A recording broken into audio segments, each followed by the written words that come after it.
पाहत आहात जनशक्ती न्यूज 18, सामान्य जनतेचा बुलंद आवाज। निपाणीतील मच्छी विक्रेत्यांचा वाद पैशाच्या देवाणघेवाणीतून, त्या वादावर पाडावा पडदा, मच्छी विक्रेत्यांची मागणी।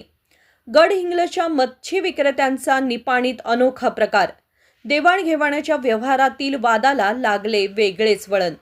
निपाणी येथील फळभाजी विक्रेत्यांना आणली उपासमारीची वेळ। गडहिंग्लज येथील मच्छी विक्रेता आसिफ बोजगर व त्याचा भाऊ मच्छी विक्रीला निपाणीत आले होते। त्याचवेळी निपाणीतील मच्छी विक्रेत्यांशी त्याचा वाद झाला। हा वाद वैयक्तिक नसून पैशाच्या देवाणघेवाणीचा होता। निपाणी येथील मच्छी विक्रेते कित्येक वेळा त्यांच्याशी पैशाची विचारपूस करण्यास गेले असता गडहिंग्लज येथील मच्छी विक्रेता आसिफ बोजगर व त्याचा भाऊ आज देतो उद्या देतो अशी उडवाउडवीची उत्तरे देत होता। यातूनच आसिफ बोजगर व निपाणीतील मच्छी विक्रेत्यांमध्ये वाद सुरू झाला। वाद इतका चिघळला की निपाणी पोलीस स्थानकांपर्यंत पोहोचला। पोलीस स्थानकामध्ये वाद मिटवून आसिफ बोजगर व त्याच्या भावास परत पाठवून देण्यात आले। दुसऱ्याच दिवशी गडहिंग्लजचा बाजार असल्याने फळभाजी, मसाले, कापड विक्रेते यांना गडहिंग्लज बाजारातून परत पाठवल्याने विनाकारण त्यांची चूक नसताना त्यांच्यावर उपासमारीची वेळ आली आहे। तरी गडहिंग्लजमधील फळभाजी असोसिएशन यांना आमची कळकळीची विनंती असून आमच्या दोघांमधील वाद बाजूला ठेवून निपाणीतील गोरगरीब व्यापाऱ्यांना गडहिंग्लजमध्ये व्यापार करावयास द्यावा अशी कळकळीची विनंती निपाणीतील मच्छी विक्रेत्यांनी केली आहे। जे काय गडहिंग्लजमधून व्यापाऱ्यांना इकडे हाकलून लावलं त्याच्या संदर्भात निपाणीत मासे विकायसाठी गडहिंग्लजचा व्यापारी आला होता। तो आमच्या मालाचं माशाचं पैसे द्यायचं म्हणतात त्याला आम्ही पैसे मागायला गेलो होतो। आज उद्या म्हणून तो प्रत्येक टायमाला ढकलत चाललेला होता आणि त्याला काय सांगितलेलं की आम्ही बाबा आमचं काय ते पैसे येते ह्याच्या अगोदर देखील त्याच्यावर आम्ही 7-8 वेळा गेलो, आज येतो उद्या येतो असं सांगून ते वेळ मारून ह्याचं काम करत होता। आम्ही तिथे गेल्यानंतर व्यापारी बांधव सगळे आमचं पैसे दे म्हटलं। पैसे दे म्हटल्यावर ते दोघंही दारू पिऊन एकदम फुल होते। दारू पिऊन फुल होते, त्यांचा माल केनच टाकला, तुम्हाला दाखवतो म्हणा की तुम्हाला दाखवतो मी पण कंप्लेंट करणार। कंप्लेंट करत करू शकतो म्हटलं आम्ही, बाकीचे आमच्या पहिला मालाचे पैसे दे। त्यानं पैसे वगैरे काय आम्हाला दिला नाही आणि आमच्यावरच जाऊन त्यानं शिवीगाळी करत, मग त्यानं आम्हाला शिवीगाळी केला, आम्ही त्याला शिवीगाळी केली। त्याची आमची हातघाई झाली। त्याच्यामुळे तिथं काय मालाची नुकसान केली नाही किंवा तिथं कोण काय पैसे काढून घेतले नाही। इथं स्टेशनमध्ये जाणार म्हणाला, जातोच तर जा। तवर आम्हाला गडहिंग्लजहून 2 सामाजिक कार्यकर्त्यांचा फोन आला, सिकंदर मोमीन आणि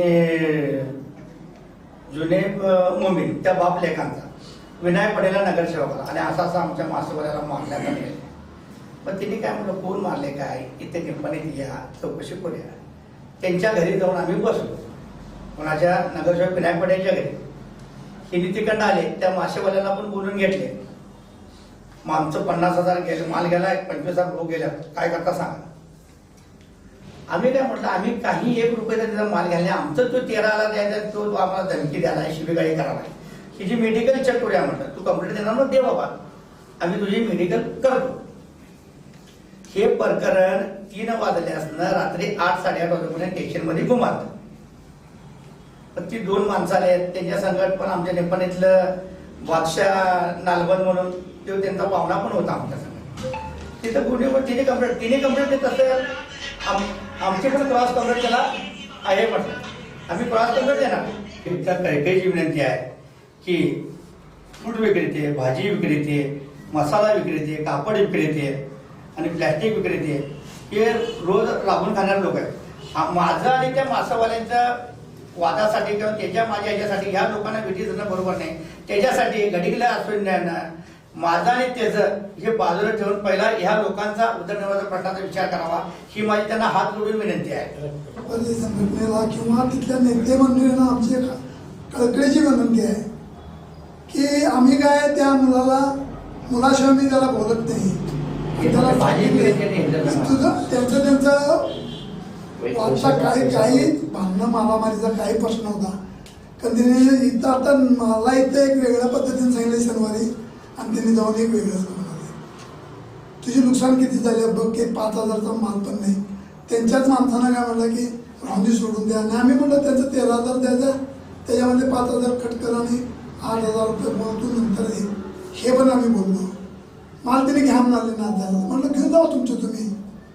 मग त्यानंतर त्यांनी जाऊन आपणच गेलं मार्केटमध्ये त्या पोलीस स्टेशनवर जाऊन ते कम्प्युटर पण त्यांनी माघारी घेतली.